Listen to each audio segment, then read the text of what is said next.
नमस्कार।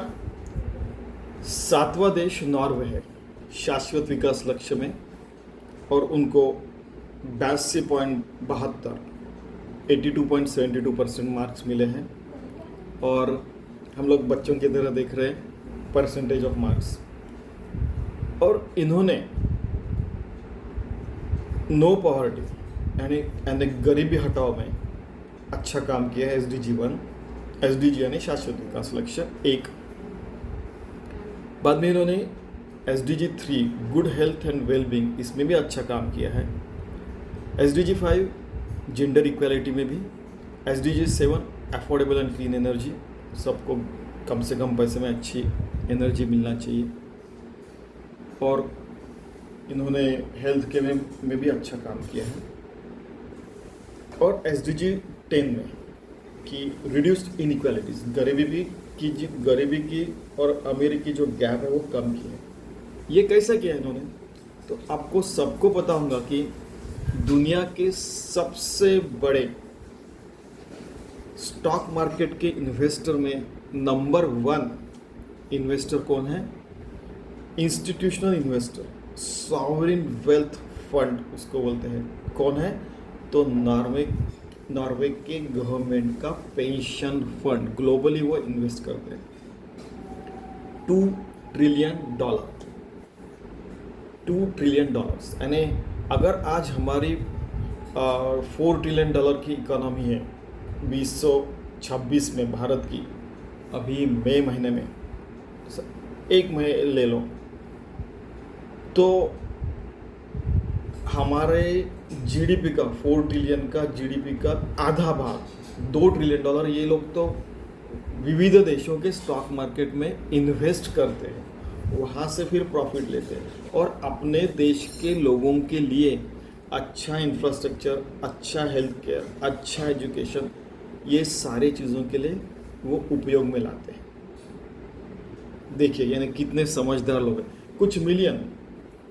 कुछ लाख डॉलर से उन्होंने शुरुआत की थी, अभी $1 ट्रिलियन खरब में चले गए।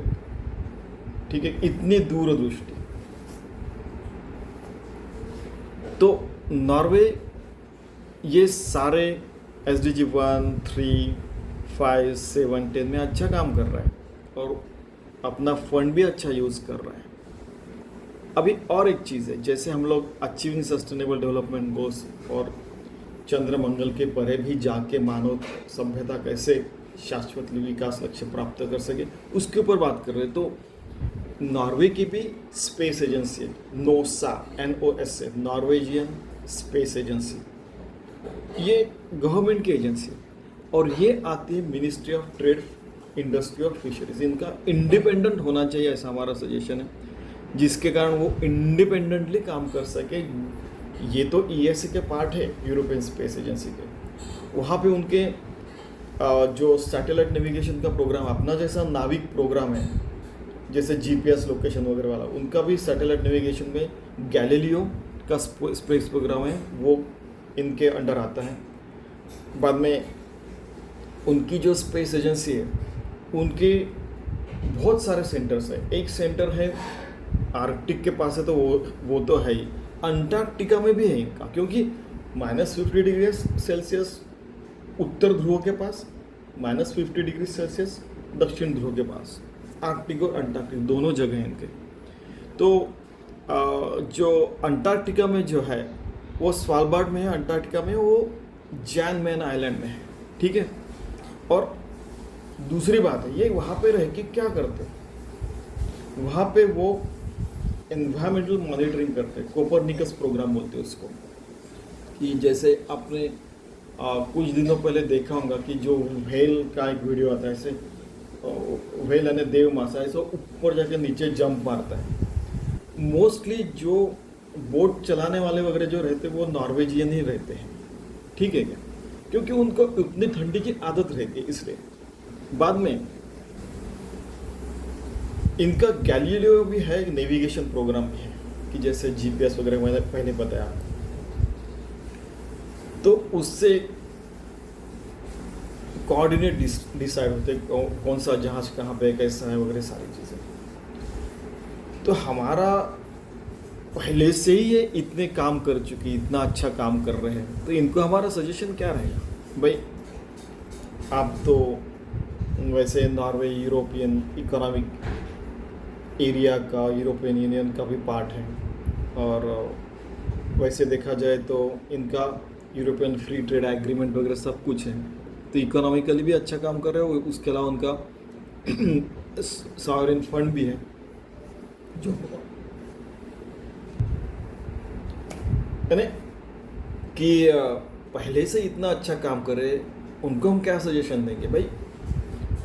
अभी से अचीविंग सस्टेनेबल डेवलपमेंट गोल्स और going to moon, Mars and beyond, इसके ऊपर सोचना शुरू कर दीजिए।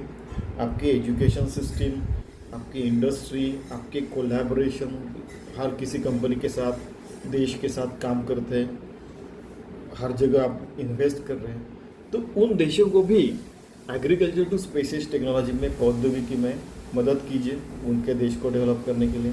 और ये पहले से फाउंडेशन अच्छा रहा तो चंद्रमंगल के परे भी जाएंगे।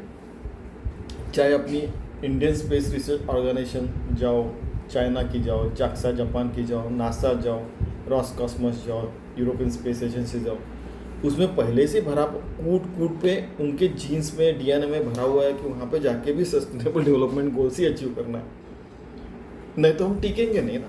उसके परे जाना है। ये यहाँ पे सस्टेनेबल डेवलपमेंट गोल्स अचीव करने के बाद में क्या, तो दूसरों को मदद करने का, ये पहले से अच्छा समझ लिया तो फिर तो मानव जात अमर हो जाएगी एक प्रकार से, यानी जीते ही रहेगी। ठीक है, इंडिविजुअल आदमी जो है वो तो जाने वाला है, लेकिन मानव जात तो, सभ्यता तो रहनी ही चाहिए ना, है कि नहीं? हर कोई जन्म लेता और मरता है, लेकिन मानव जात चलती रहनी चाहिए, उसके बारे में हम लोग उसके बारे में सोच रहे हैं।